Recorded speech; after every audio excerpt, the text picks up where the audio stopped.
आवाज क्लियर जा रही है? कोई दिक्कत तो नहीं? तो अगर इसको हम ऐसे समझे, breathing and exchange of gases, मैंने आपको चैप्टर का नेम लिख दिया, ठीक है। तो किसी भी ह्यूमन फिजियोलॉजी के चैप्टर को जब आप देखना स्टार्ट करेंगे, उसमें एक चीज जरूर है कि ईच एंड एवरी चैप्टर में, चाहे कोई सा भी चैप्टर हो, जब उसकी इंट्रोडक्शन को आप देखना स्टार्ट करेंगे, तो मैंने जो आपको एनिमल किंगडम कराया था, मैंने जो आपको क्या पढ़ाया था, एनिमल किंगडम, थोड़ा सा रिवाइज करा रही हूँ, क्योंकि हर एक चैप्टर में यही फॉर्मेट आएगा। तो एनिमल किंगडम में पॉरीफेरा से लेके, आपने पॉरीफेरा पढ़ा, सिलेंट्राटा पढ़ा, ठीक है। वहां से पढ़ते हुए जो जर्नी आपने स्टार्ट करी, आप इकाइनोडर्माटा तक गए। कहां तक गए? इकाइनोडर्माटा तक, ठीक है। जब आप इनवर्टिब्रेट्स पढ़ रहे थे, उसके बाद आप वर्टिब्रेट्स पे मूव किए, ठीक है। नॉन कॉर्डेट्स, फिर आपने इनवर्टिब्रेट्स पढ़ा, फिर आपने वर्टिब्रेट्स पढ़ा। वर्टिब्रेट्स में भी फिशेस है, एम्फीबियंस है, रेप्टाइल्स है, बर्ड्स है, मैमल्स है, ठीक है। सबकी बात अगर हम लोग करें, तो सबके बारे में आपको यहाँ पे पढ़ना है कि हर एक ऑर्गेनिज्म जो है वो अपना रेस्पिरेशन आखिर आखिर करता कैसे है, ठीक है। तो क्वेश्चन ये अराइज होता है कि इसको पढ़ने की क्या जरूरत है। तो breathing and exchange of gases में आपको पढ़ना है सिर्फ ह्यूमन का, कि ह्यूमन के अंदर आखिर रेस्पिरेशन जो है वो होता कैसे है, ठीक है। लेकिन क्योंकि हम यहाँ पे इवोल्यूशन को भी ध्यान में रखेंगे, तो यहाँ पे बात ये आती है कि आखिर ह्यूमन के पास इतना एडवांस रेस्पिरेटरी सिस्टम आया कैसे, है ना। तो जिसकी वजह से हम लोग क्या करते हैं, सबका यहाँ पे थोड़ा थोड़ा पढ़ना स्टार्ट करते हैं। हाँ, डिटेलिंग नहीं करनी आपको, डिटेलिंग जो है वो आपको सिर्फ किसका करना है, डिटेलिंग आपको सिर्फ ह्यूमंस का करना है, ठीक है। तो स्पॉन्जेस की जब बारी आती है, सबसे पहले एनिमल किंगडम में सबसे पहले आपने क्या पढ़ा था, पॉरीफेरा, ठीक है। पहले तो इंट्रोडक्शन में लिख दूं, उसके बाद में आगे बढ़ती हूँ, जब हम लोग इसकी इंट्रोडक्शन की बात करते हैं।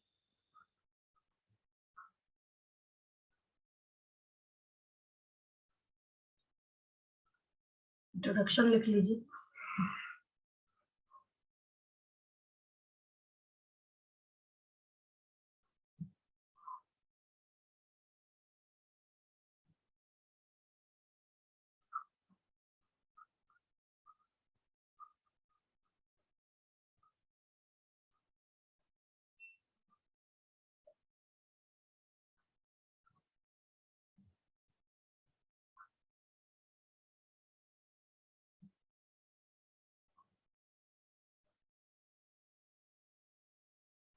Breathing and exchange of gases.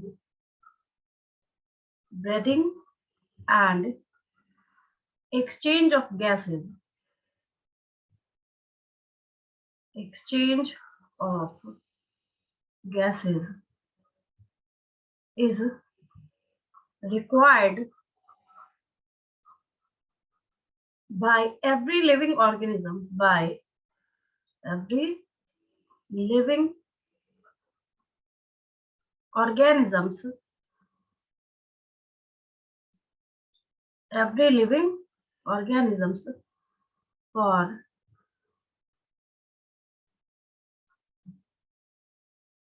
their survival of their survival in biosphere.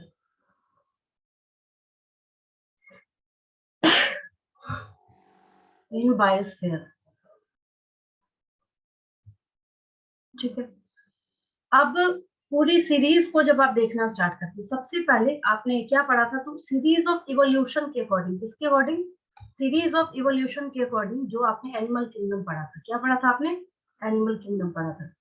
तो इसके लिए एक हेडिंग क्या बनेगा यहाँ पे, एक हेडिंग बनेगा यहाँ पे, दैट इज रेस्पिरेशन, या रेस्पिरेशन तो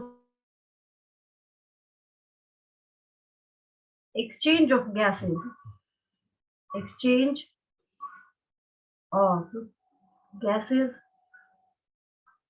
इन एनिमल्स, सब में देखेंगे हम। पॉरीफेरा के बारे में मैंने आपको क्या पढ़ाया था कि ये जो एक पॉरीफेरा है, इसके पास सिंगल ओपनिंग है, और यही सिंगल ओपनिंग क्या करता है, यहाँ पे ऑस्टिया के थ्रू वाटर इन हो रहा था, याद आ रहा होगा आपको, और ऑस्टिया के थ्रू जो वाटर इन हो रहा था वो ऑस्क्यूलम के थ्रू यहाँ से बाहर रिमूव होके जा रहा था, ठीक है। तो ये आपने किसके बारे में पढ़ा था, पॉलीफेरा के बारे में पढ़ा था। तो इसको करना क्या है, इसको इस वाटर के अंदर जो डिजोल्व ऑक्सीजन है उसी से अपना काम चलाना है, ठीक है। हम ऐसा भी बोलते हैं कि जो स्पॉन्जेस, इसके बारे में मैंने आपको ऐसा तो पढ़ाया नहीं, या फिर कोई भी टीचर तो आपको पढ़ाएंगे नहीं, कि जो पॉलीफेरा है वो लंग्स कैरी करने का काम करेगा, ऐसा तो आपने कुछ सीखा नहीं। तो पॉलीफेरा के बारे में लिख लीजिए यहाँ पे,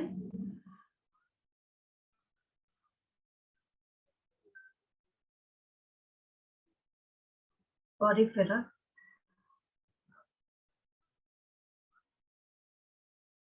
पॉलीफेरा, इसके बारे में लिख लीजिए। वन बाय वन करके सबके बारे में थोड़ा थोड़ा हम लोग लिखते चलेंगे। पॉलीफेरा के बारे में लिखिए।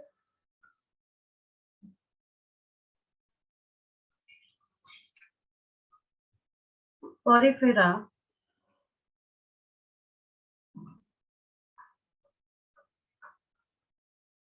स्पॉन्ज, जिसको स्पॉन्ज भी बोलते हैं, sponge gets its oxygen, gets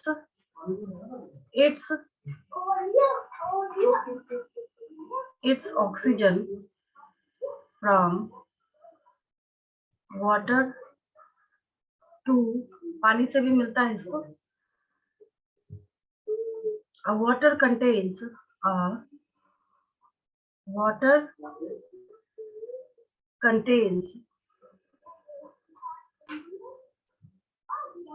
water contains oxygen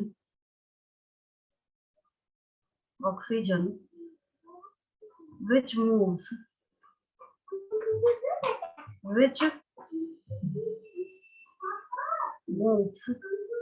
from the water, moves from the water into the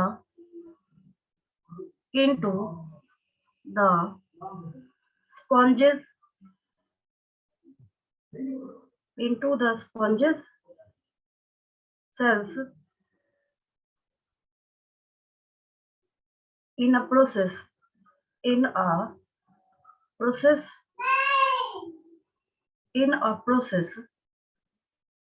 known as diffusion,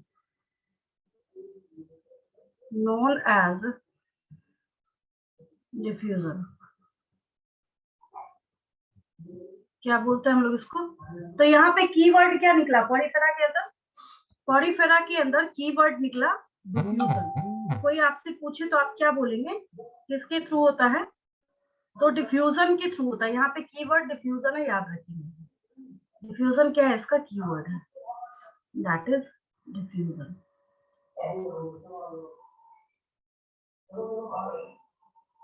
ठीक है, नेक्स्ट लिखते हैं हम लोग फटाफट। पॉलीफेरा के बाद निडारिया और सिलेंड्रेटा, CNIDARIA, निडारिया भी लिख सकते हैं और सिलेंड्रेटा भी लिख सकते हैं, सिलेंड्रेटा, निडारिया और सिलेंड्रेटा। ठीक है, इसके पास भी कोई रेस्पिरेटरी ऑर्गन नहीं है, ठीक है, लेकिन फिर भी ये क्या करता है, स्पॉन्जेस की तरह ही निडारियंस जो है वो डायरेक्ट वाटर से लेता है, ठीक है। तो एक ही लाइन लिखूंगी, ज्यादा नहीं लिखूंगी इस पर। The cells in cnidarians,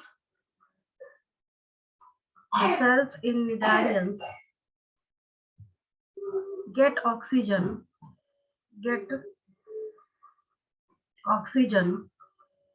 directly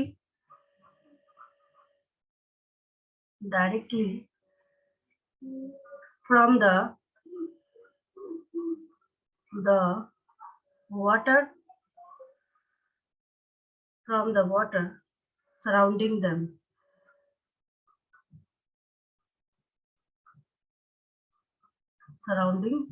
बस हो गया। यानी इसमें भी क्या कर रहा है, ये डिफ्यूजन कर रहा है, ठीक है। आगे बढ़ती हूँ, ये पेज हो गया होगा, आगे मूव कर रही हूँ मैं। इसमें कोई डाउट तो नहीं किसी को? इस पेज में आसान है, ये सब कुछ तो आपने पढ़ा हुआ है, आपको पता भी है। बस मैं फटाफट एक जगह पे क्या कर रही हूँ, रिकॉल कर रही हूँ इसको, कोई काम नहीं कर रही। चलिए तीनों फोरा पे चलते हैं। आप खुद भी समराइज करके इसको लिख सकते हैं, एक सिखा दूंगी, बाकी सारे चैप्टर्स में आप खुद से लिखना सीख जाएंगे, ठीक है। चलिए नेक्स्ट चलते हैं हम लोग, दैट इज टीनोफोरा। ये हो गया, आगे मूव कर रही हूँ। Next one is Ctenophora. Ctenophora, Ctenophora में लिख लीजिए। इसके पास क्या होता है, दो लेयर ऑफ सेल होते हैं, जिसमें से एक आउटसाइड एपिडर्मिस है और इनसाइड को गैस्ट्रोडर्मिस हम लोग बोलते हैं। क्या बोलते हैं? गैस्ट्रोडर्मिस बोलते हैं, ठीक है। तो ये क्या करते हैं, सेल्स के थ्रू ही सारा सेल अपना अपना रिस्पॉन्सिबिलिटी लेगा यहाँ पे कि उसको क्या करना है, ऑक्सीजन और न्यूट्रिएंट्स जो है वो वाटर में से लेना है, क्योंकि ये भी क्या है, एक्वाटिक है, ठीक है। तो ऐसे लिख लीजिए शॉर्ट में, Ctenophora, Ctenophora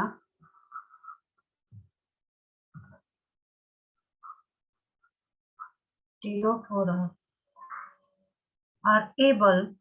are able to breathe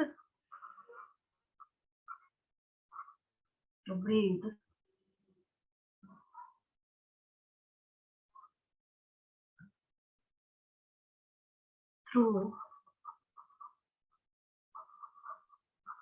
the cells। बस, यानी ये भी क्या कर रहा है, डिफ्यूजन कर रहा है। इनडायरेक्ट वे में बोला जा रहा है आपको, that is oxygen, and nutrients, oxygen and nutrients easily pass through the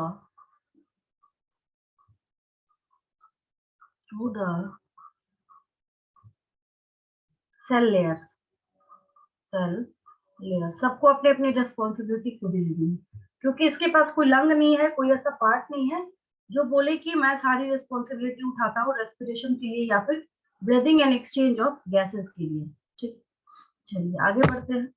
प्लेटिहेलमिन्थस कुछ है नहीं, मैंने पहले ही बोला, दम नहीं है, कोई ऐसी चीज नहीं है जो आपको समझ नहीं आए, बहुत आसान है, बस मैं एक जगह समराइज कर रही हूँ, आपने पढ़ा हुआ है।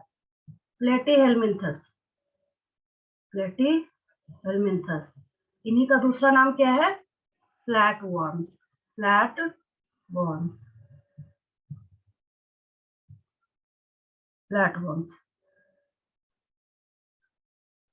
इसमें भी लिख लीजिए, flat worms, flat worms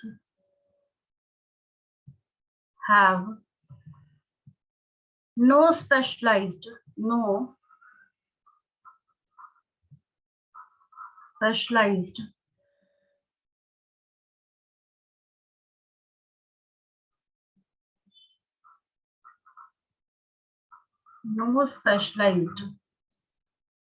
respiratory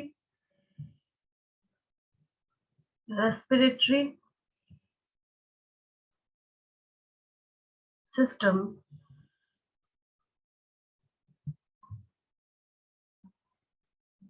gases simply diffuse across the body, simply diffuse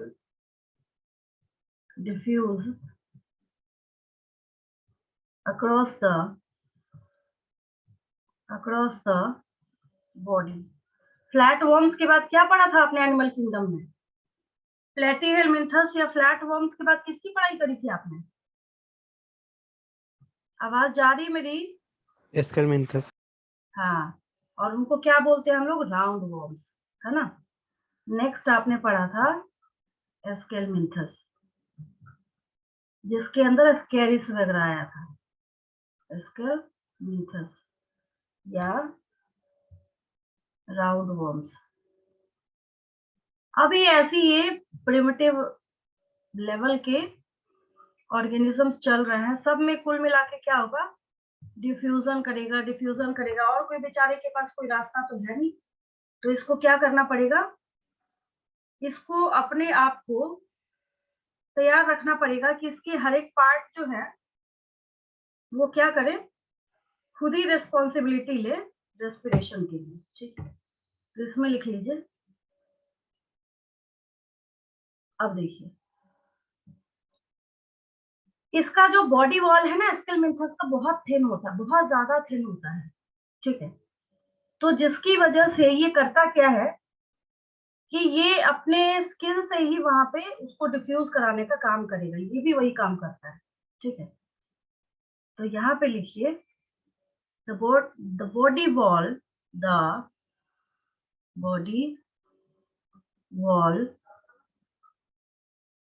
of Aschelminthus, the body wall of Aschelminthus are very thin, and thus it acts as their respiratory system, ठीक है, तो ये क्या करेगा, क्या मतलब हो गया इसका मतलब ये हो गया कि ये अपने स्किन सरफेस से क्या करेगा, डिफ्यूजन कराने का काम करेगा। ठीक है, एस्केलमिंथस के बाद आपने जो पढ़ा था दैट इज एनेलिडा पढ़ा था। क्या पढ़ा था आपने, एनेलिडा पढ़ा था। ठीक है, एनेलिडा को कौन बिलोंग करेगा, अब एनेलिडा आ गया है। ठीक है, पहली बार ऐसा होने जा रहा है कि एनालिड्स क्या कंटेन करेंगे यहाँ पे, कि इसका तो मॉइस्ट स्किन तो करेगा ही करेगा,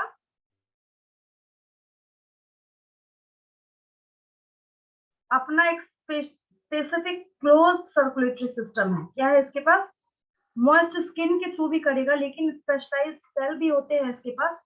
तो बहुत सारे तरीके हैं एनेलिडा के रेस्पिरेशन करने के। तो नेक्स्ट लिख लीजिए एनेलिडा।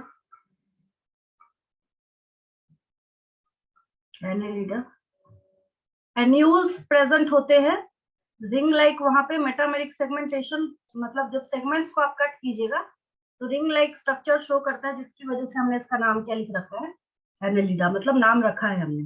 ठीक है, प्राइमरीली तो वही करेगा, मॉइस्ट स्किन के थ्रू ही करेगा respiration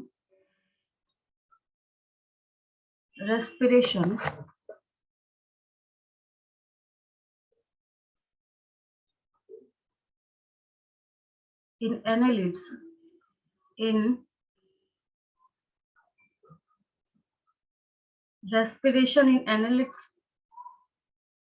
occurs primarily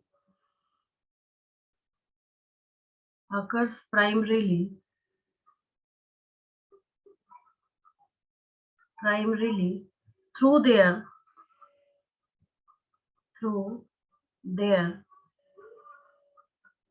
moist skin. सबसे पहले तो इसका मॉइस्ट स्किन खुद ही करेगा, their moist skin,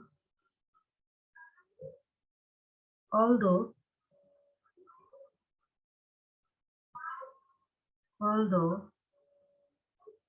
certain species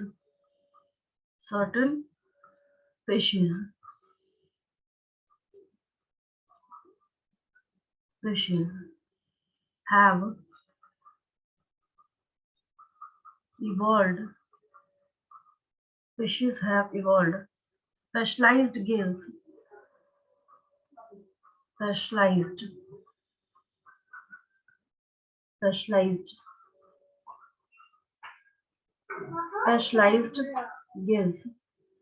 और use paired projections। बहुत ध्यान से ये पूछा जाता है आपसे, अब क्वेश्चन स्टार्ट हो गया नीट के एग्जाम का, हालांकि इसके पहले भी है, इसके पहले वाले सब में डिफ्यूजन मार्क कर देना है ना। थोड़ा टेढ़ा हो गया, इसको इधर करके क्लिक कर।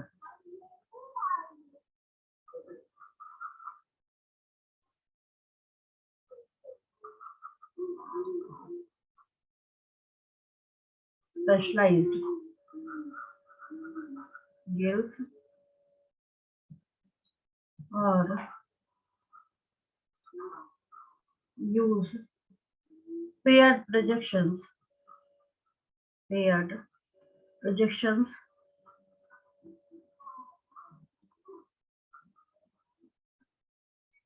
projections called,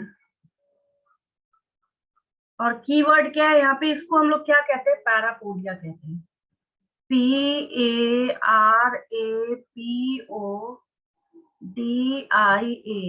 PARAPODIA, parapodia. Parapodia in gas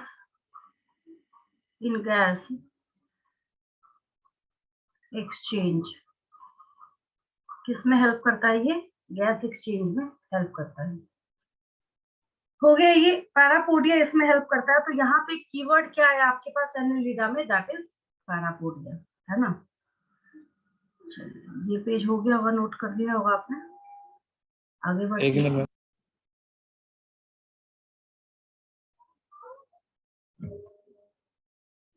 अब क्या आएगा, अब ऑर्थ्रोपोडा आएगा। अब आपको याद आ रहा होगा धीरे धीरे, है ना।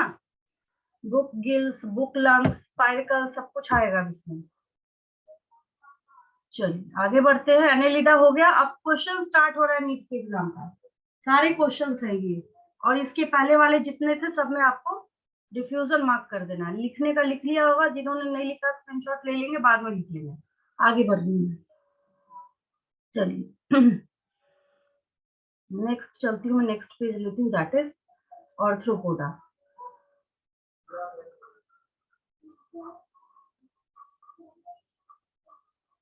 Arthropoda,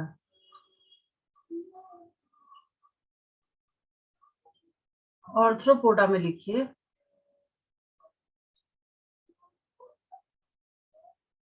terrestrial arthropods, terrestrial arthropods, terrestrial arthropods possess trachea,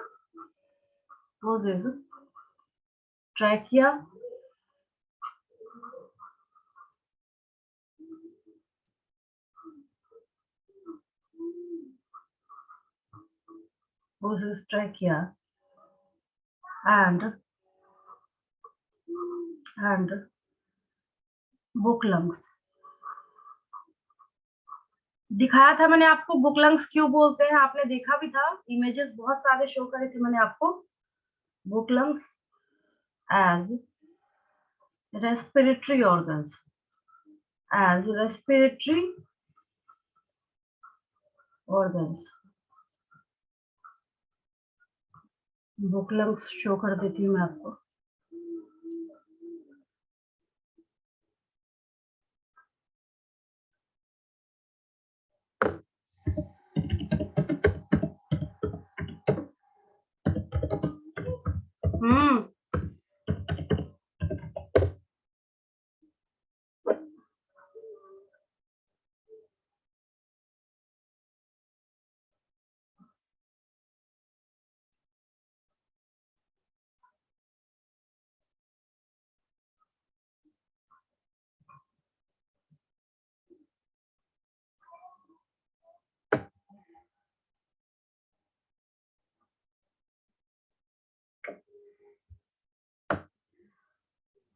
देखिए ये एक क्रॉस सेक्शन है जिसमें आपको ये शो किया जा रहा है कि इसमें इसका जो टीएस है, ये ट्रांसवर्स सेक्शन है, वो कैसा अपीयरेंस देता है।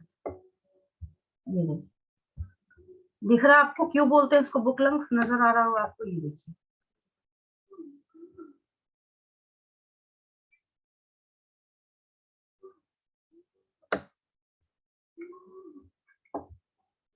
Cross section of book lung, दिख रहा है, क्यों बोलते हैं इसको बुक लंग, साफ साफ नजर आ रहा है आपको, है ना।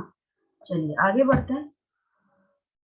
तो ट्रैकिया में तो ट्यूब सिस्टम है, पता ही आपको, जो यहाँ पे फॉर्मेट करेगा कि कैसे किस तरीके से इसको अपना रेस्पिरेशन करना है, ठीक। और कुछ इसमें ऐसे हैं जो क्या शो करते हैं, जैसे आपने क्या क्या पढ़ा था इसमें, लंग्स, ट्रैकिया, बुक लंग्स, तो ये सब, इन सब की तो ऑर्थ्रोपोडा क्या करता है, अपना रेस्पिरेशन करने का काम करता है, ठीक है। आगे लिख लीजिए इसमें, most spiders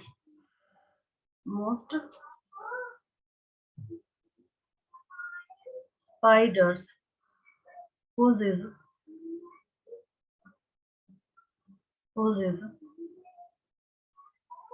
trachea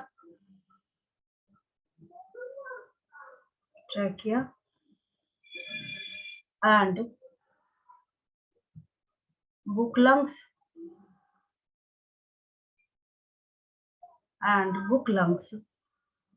but large spiders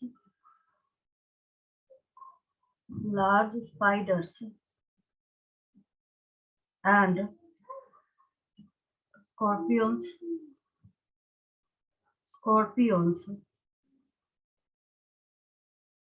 possess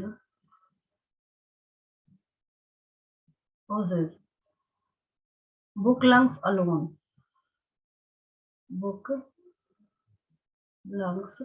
दोनों भी हो सकता है, एक भी हो सकता है, बस मैं यही बात आपको समझा रही हूँ और कुछ नहीं, है ना।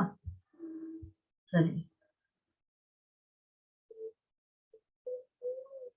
तो इसका मतलब हो गया कि अगर हम लोग इसको देखना स्टार्ट करते हैं ऑर्थ्रोपोड को, ठीक है, ऐसे भी लिख सकते हैं, सिंप्लीफाई अगर मैं करूँ इसको, तो ये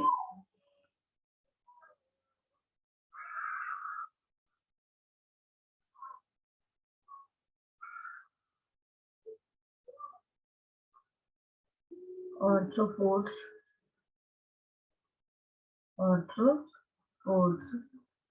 इनके पास सारा सिस्टम अवेलेबल होता है, दैट इज 1 2 3 4, ठीक है।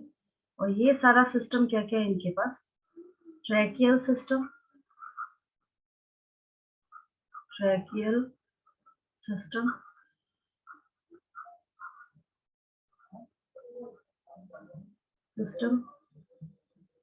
Book lungs book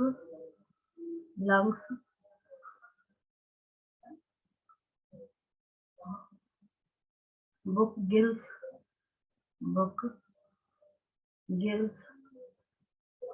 and gills. चलिए, हो गया।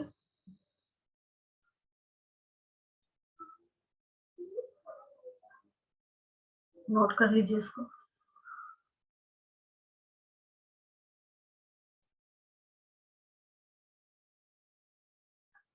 चलिए, ऑर्थ्रोपोडा हो गया, मोलस्का पे मूव करूंगी मैं। पेज का स्क्रीनशॉट लेंगे, नोट कर लिया है तो बहुत अच्छी बात है, उससे अच्छी कोई बात हो ही नहीं सकती। मोलस्का नोट कर लिया मैम। चलिए, वेरी गुड, आगे चलिए। ऑर्थ्रोपोडा हो गया, मोलस्का।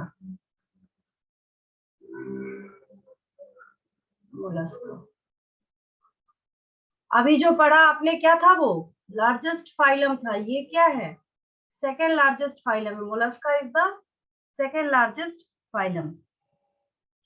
अब इसमें क्या है, एक स्पेसिफिक पैलियल कैविटी होता है, जो मैंने आपको उस वक्त नहीं पढ़ाया था जब मैं आपको एनिमल किंगडम पढ़ा रही थी। नॉर्मली मैंने आपको क्या बोला था कि गिल्स होता है इसके पास, ठीक है। तो उसको हम लोग क्या कहते हैं, उसको हम लोग कॉम गिल्स भी बोलते हैं, लिख देती हूँ मैं। Basically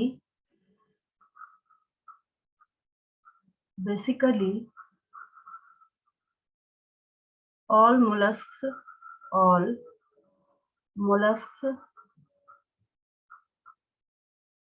breathe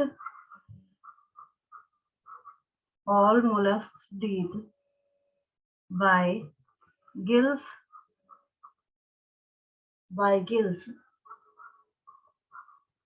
that are called, अब ये एनिमल किंगडम में भी काम देगा आपको, जिसको हम क्या कहते हैं, CTENIDIA,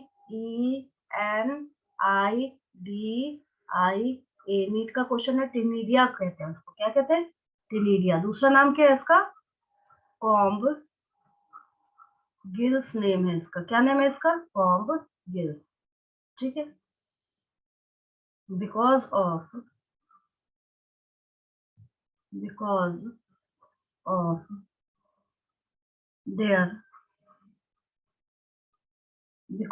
their comb like shape,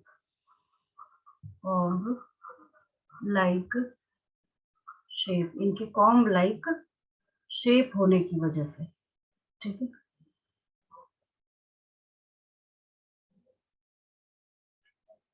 हो गया, ये मोलस्का हो गया।